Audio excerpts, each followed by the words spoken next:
Hello everyone, welcome back to the economics class. So children, we have completed median. Measures of central tendency chapter is going on. We have done two measures of central tendency. The first was arithmetic mean, the second was median, and the third measure of central tendency is mode. Mode is denoted by capital Z, or you can call it Z. Okay, so what is central tendency? We have done it already. Central tendency is a value which is at the center of any series, or the value which occurs most frequently in a series is also known as central tendency. तो जो centre में placed है वो है median, और जो most frequently occurring item होती है उसको हम बोलते हैं मोड. ठीक है. For example, there are 10 students who appeared in a test. Roll number 1 से लेके 10. Roll number 1 got 16 marks. Roll number 2 got 18. Roll number 3 got 19. Roll number 4 also got 18. 5 got 16. Next roll number got 25. Then 30 marks का test था, let's say.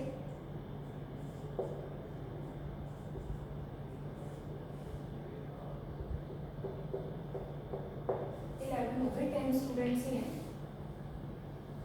ठीक है. हाँ जी. सो 10 students हैं. 10 students got the following marks in a test. Roll number 1 got 16, then subsequently 18, 19.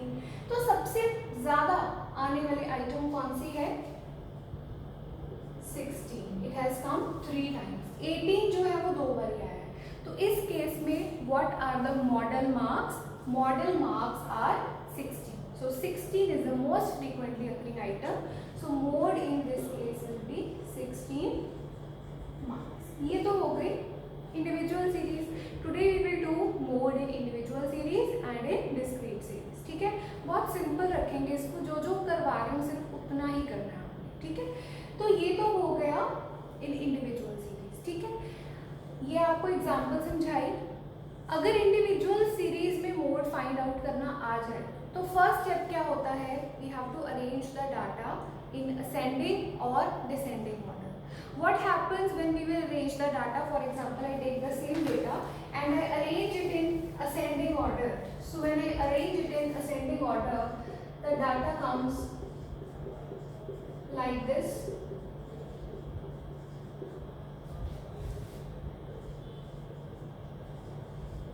Okay, so when I arranged, it is clearly visible that 16 is the most frequently occurring item because here are 10 students only.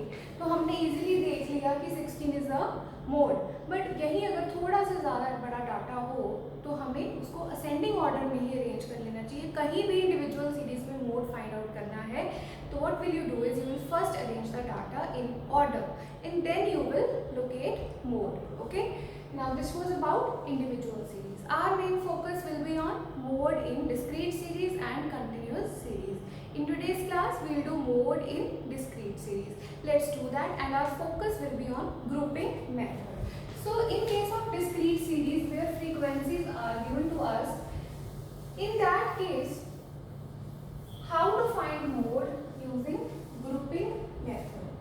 वैसे तो जिस item की frequency सबसे ज़्यादा है वो mode होती है, वो इंस्पेक्शन मेथड होता है. इंस्पेक्शन मेथड जैसे ऐसे ले लो, 16 marks score by 3 children, 18 marks score by 2 children, 20 marks score by 1 child, 25 by 2 children.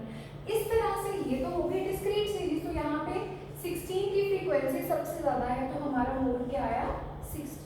ये होता है इंस्पेक्शन मेथड. हमने किस मेथड में फोकस करना है?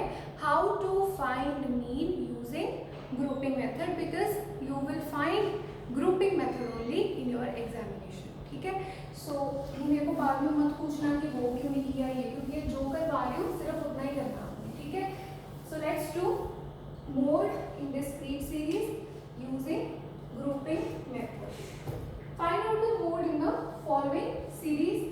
So whenever you will find mode in discrete series using grouping method, we will make two kinds of tables. The first table will be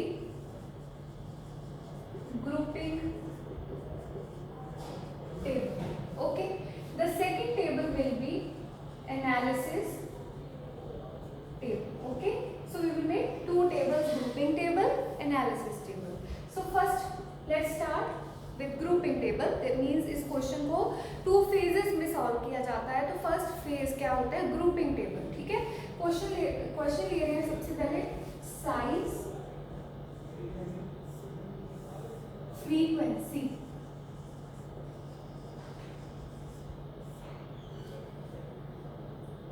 eight, 9, 10, 11, 12, 13, 14 and 15. Frequency is 5, 6, 8, 7, 9, 8, 9 and 6. ठीक है, तो grouping table start करते हैं. सबसे पहले I need lot of space here, so I'm going to rub all these particulars. So grouping table सबसे पहले यहाँ लिखोगे आप टॉप पे ग्रुपिंग टेबल. तो ग्रुपिंग टेबल में 6 कॉलम्स फॉर्म होते हैं. पहली चीज जो आपने याद रखनी है कि हमने first of all we'll draw a grouping table. In grouping table there will be 6 columns. Remember these things, okay? 6 columns will be there and the first column will be already given to you in your question. Your frequency column will be your first column. Second column will be 1 plus 2. Okay. Third column will be 2 plus 3. Fourth column will be 1 plus 2 plus 3. Fifth column 2 plus 3 plus 4 and your last column will be 3 plus 4 plus 5. So ऐसे आपने इस question को करना है. 6 columns बनेंगे. First column frequency का column होगा. उसके बाद ये 1 plus 2, 2 plus 3 क्या है? Let's see that. So 1 plus 2 क्या है? 1 plus 2 means we will add first and second frequency. What will you do is you will put here brackets. ठीक है, हम जो आइटम्स को प्लस कर रहे हैं उसके सामने ब्रैकेट डाल देंगे. So 1 plus 2 means फर्स्ट और सेकंड को ऐड कर दें. तो 5 plus 6 बिल्कुल सेंटर में you will write 11. I'll tell you why we are writing in the center, but it is important to write in the center. 1 plus 2 को add करने के बाद what will you do is you will keep on adding the subsequent 2 to frequencies. मतलब हमने frequencies का pair बना लेना है और पेयर में उसको ऐड करते जाना है. Okay, so next to 8 and 7 और 8 और 7 का टोटल होता है 15 एंड सेंटर में बिल्कुल लिखना है. I am making arrows so that you can clearly identify center है. Notebooks में भी you can make it. And I advise you whenever you will do this question for the first time, use pencil for this. Okay. Next to 9 plus 8 is 17. Next to 9 plus 6 is 15. So check कर लेते हैं एक बारी total because mistake is not allowed at all in this case. सारा question गलत हो जाएगा. So first column is done. Oh sorry, second column is done. Now third column 2 plus 3. 2 plus 3 means second और थर्ड फ्रीक्वेंसी को add करेंगे. First को बिल्कुल भी नहीं करेंगे. सो फर्स्ट को स्किप करके नेक्स्ट टू यानी कि second and third 6 and 8 centre में 6 और 8 का टोटल कितना हुआ? 14. ठीक है, अब हमने क्या करना है? फर्स्ट को स्किप कर दिया, जैसे 2 और 3 को ऐड कर दिया. नेक्स्ट जो आपकी सबसीक्वेंट फ्रीक्वेंसीज हैं 7, 9, 8, 9, इनका जो पेयर बनेगा वो वैसे ही बनेगा जैसे इसका पेयर बना था. मीन्स 2 plus 3 को ऐड करने के बाद आप कोई भी फ्रीक्वेंसी को स्किप नहीं करोगे, आप नेक्स्ट जो भी आ रही हैं उनका पेयर बनाते जाओगे। तो हमने फर्स्ट को स्किप कर दिया, 6 8 का पेयर बनाया, next pair will be 7 + 9, next pair will be 8 + 9। ठीक है, 2 + 3 का मतलब सिर्फ इतना है कि फर्स्ट को इग्नोर करना है और कोई मतलब नहीं है इसका। ठीक है, सो 6 8 हो गया, नेक्स्ट इज 7 and 9। 7 और 9 का टोटल आपका होता है 16।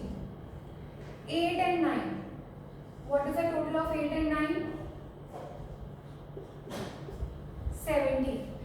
अब जो लास्ट में बचा 6, इसका कोई पेयर नहीं है तो इसको हम छोड़ देंगे, इसको अकेले को नहीं लिखेंगे because it's not forming any pair. That is done about third column.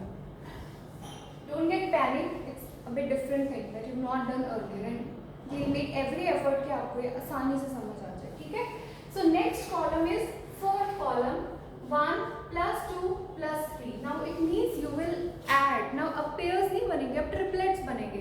सो 1 2 और 3, तीन फ्रीक्वेंसीज को हम टोटल करेंगे और ट्रिपलेट बनाएंगे। So first second and third frequency, 5 + 6 + 8। तो 5 + 6 हुआ 11, 11 + 8 is 90 and you will write an absolute center. So what is the center of these three? 6. 6 के बिल्कुल सामने you will write and कितना आएगा 19। ओके, अब जो सबसीक्वेंट फ्रीक्वेंसीज आती जा रही हैं उनके ट्रिपलेट्स बनाते जाओ और उनको ऐड करते जाओ। तो हमने फर्स्ट 3 ली, next 3 will be 7 9 and 8। 7 9 and 8। 7 + 9 16, 16 + 8, 16 + 8 is 24। सो बिल्कुल सामने सेंटर में 9 के सामने 24। सो 3 का ट्रिपलेट, 3 का ट्रिपलेट। ठीक है, ये ट्रिपलेट बनेगा। लास्ट में 2 बच रहे हैं, ट्रिपलेट नहीं ना बन रहा, skip it. Next, fourth column is complete. Let's move on to fifth column. In fifth column, 2 + 3 + 4 means you will make a triplet of second, third and fourth frequency. You will skip the first frequency totally. Second, third and fourth frequency will be taken and as I told you कि सिर्फ first को छोड़ना है और किसी को नहीं छोड़ना आगे। ठीक है, फर्स्ट को छोड़ते हुए 6 8 and 7, 8 के बिल्कुल सामने यहाँ पे 6 + 8 + 7 कितना हुआ 15, 15 + 6 21। चेक कर लेते हैं टोटल एक बार, बाद में कर लेंगे। 21, तो 3 का हुआ ट्रिपलेट। नेक्स्ट 3 कोई बीच में नहीं छोड़ना, नेक्स्ट 3 9 8 9। मैं बार बार बोल रही हूँ, बीच में कोई नहीं छोड़ना, फर्स्ट में छोड़ना है सिर्फ, और लास्ट में तब छोड़ना है जब उसका कोई ट्रिपलेट नहीं बन रहा है या उसका पेयर नहीं बन रहा। So next 3 9 + 8 + 9, so it is 18 18 and 8 is 26 and that's all. Last में अकेला 6 बच रहा है, इसको छोड़ दो। लास्ट कॉलम 3 + 4 + 5, 3 4 5, ये फर्स्ट 2 को छोड़ दो, 3 4 5। 8 + 7 + 9, ये तीनों का टोटल करना हमने। सो 8 + 7 15, 15 + 9 24। ओके, ये 3 का ट्रिपलेट बना। नेक्स्ट 3 का ट्रिपलेट 8 + 9 + 6, 8 + 9 + 16, so 15 + 8 is 23। ओके, एक बार ये सारे टोटल्स को चेक कर लो। ठीक है, it seems a bit complicated but once you start doing it, it is no more a difficult thing. And okay, that's it about the grouping. Okay, so now next step.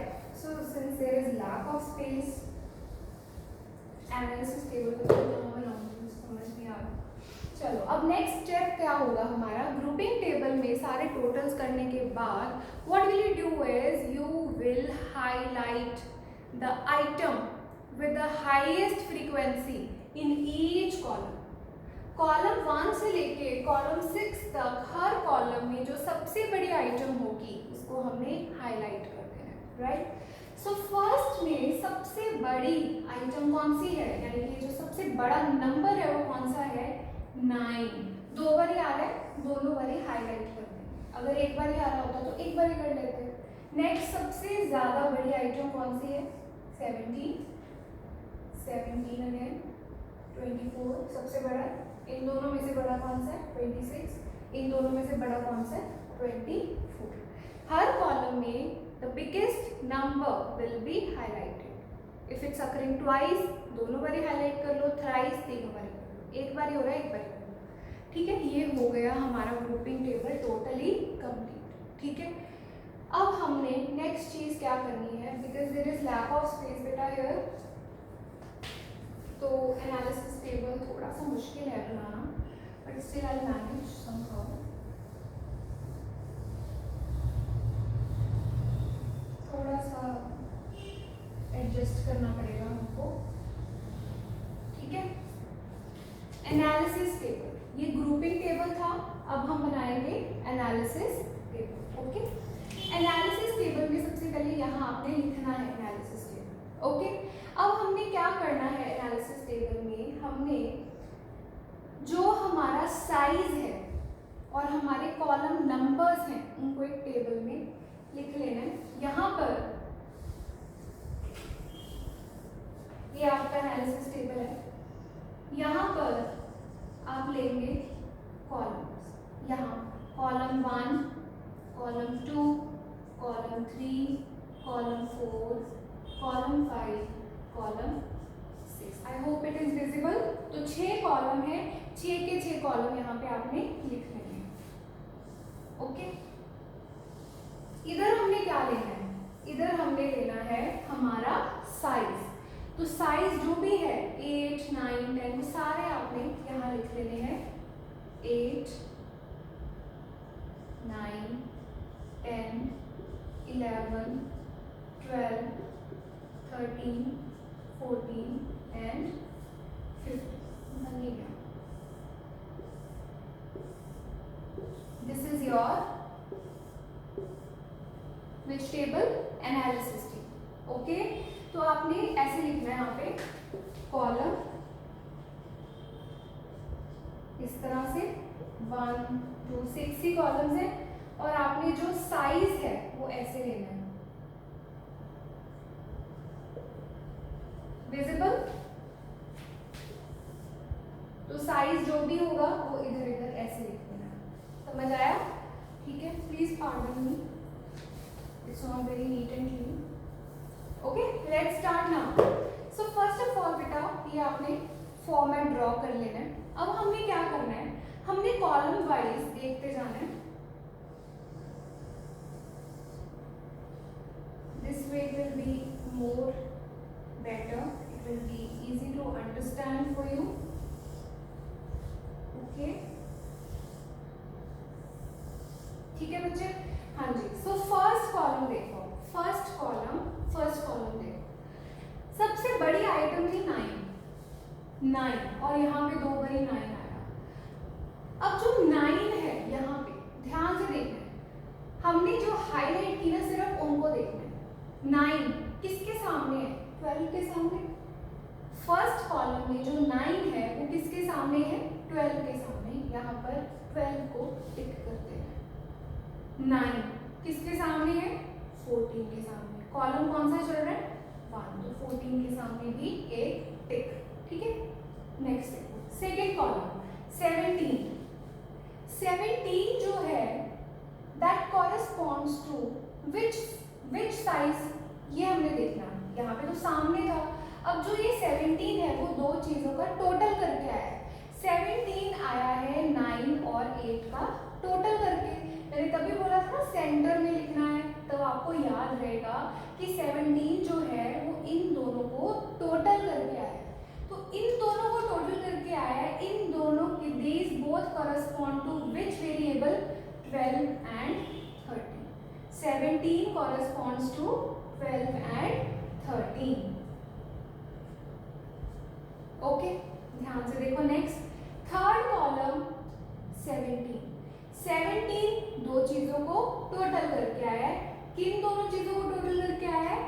8 और 9 be very इल आइड, उसको ध्यान से देखना है। 17 इन दोनों को जोड़ के आया 8 और 9, और इन दोनों के सामने वाले जो वेरिएबल है वो है 13 और 14। कॉलम कौन सा है? 3। 13 और 14 को हम टिक कर देंगे। 3 column done. 4th column 24 is the highest number. 24 जो है वो 3 आइटम्स को टोटल करके आया है। तो 3 आइटम्स कौन सी थी जिनको टोटल करके आया है?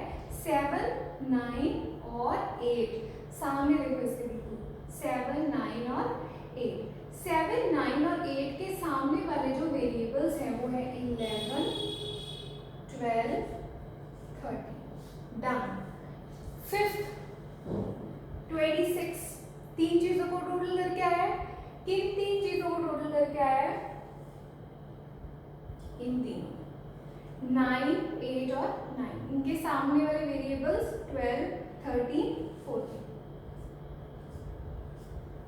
डन।